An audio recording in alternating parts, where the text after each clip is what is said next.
Hello बच्चों, कैसे हैं आप बेटा। तो चलिए आज एक बार फिर एक बहुत ही इंटरेस्टिंग पीवाईक्यू को सॉल्व करते हैं जो लिया गया है चैप्टर लोकोमोशन एंड मूवमेंट से। तो क्वेश्चन में पूछा जा रहा है sudden lack of ATP, ATP एकदम से घट रहे हैं after the end of contraction of sarcomere. जब एटीपी ठीक से बनाए नहीं जा रहे और कंट्रैक्शन दिखा चुका है सार्कोमेयर, तो उसकी वजह से क्या क्या स्टेट्स जो है देखने को मिलती हैं बेटा। तो याद रखिए, अगर आपने एनसीईआरटी ध्यान से पढ़ी तो वहां पे मसल कंट्रैक्शन में एक प्रोसेस दिखाया जा रहा है, स्लाइडिंग फिलामेंट थ्योरी।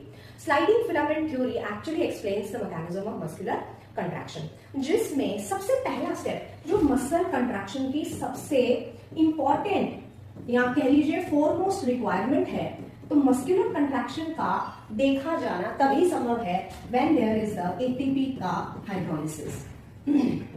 एटीपी जब तक टूटेगा नहीं बेटा तो वो एनर्जी प्रोवाइड नहीं कर सकता मायोसिन के हेड्स को, जिसकी वजह से क्रॉस ब्रिजेस बने, पार्ट स्ट्रोक जनरेट हो, स्लाइडिंग हो और एक्चुअल कंट्रैक्शन साइकिल देखा जाए।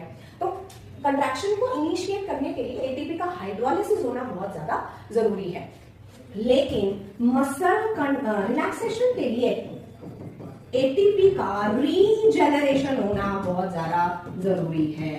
तो कोई भी मसल कॉन्ट्रैक्शन फेज से रिलैक्सेशन फेज में सिर्फ तभी एंटर कर सकता है जब वो क्या बना रहा है, जब नए एटीपीज बन रहे हैं।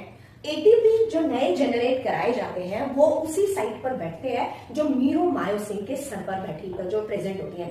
वहां पर दो बाइंडिंग साइट्स होती है, एक होती है एक्टिन बाइंडिंग साइट और दूसरी होती है एटीपी बाइंडिंग साइट। जैसे ही एटीपी बाइंडिंग साइट पर ये एटीपी जो नया बना ये वहां जाकर बैठता है, तो इसकी वजह से क्या पॉसिबल होता है, इसकी वजह से पॉसिबल है detachment of myosin from actin filament. इसी की वजह से मायोसिन एक्टिन से अपना जो ब्रिज था उसको तोड़ सकता है और मसल अब रिलैक्सेशन फेज में एंटर कर जाएगा। तो इसका जो मेन आंसर है, जो सबसे बढ़िया आंसर बनेगा, that is the inability of the muscle myosin head to detach from actin. क्या कभी ह्यूमन बॉडी में ऐसी स्टेट देखी जा सकती है बेटा?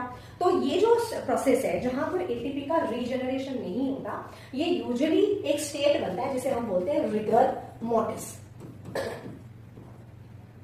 रिगर मोर्टिस, रिगर मोर्टिस एक ऐसा स्टेज है जब मसल्स इतने ज्यादा रिजिड हो जाते हैं, इतने ज्यादा स्टिफ हो जाते हैं, जैसे कि हमें देखने को मिलते हैं डेड बॉडीज में।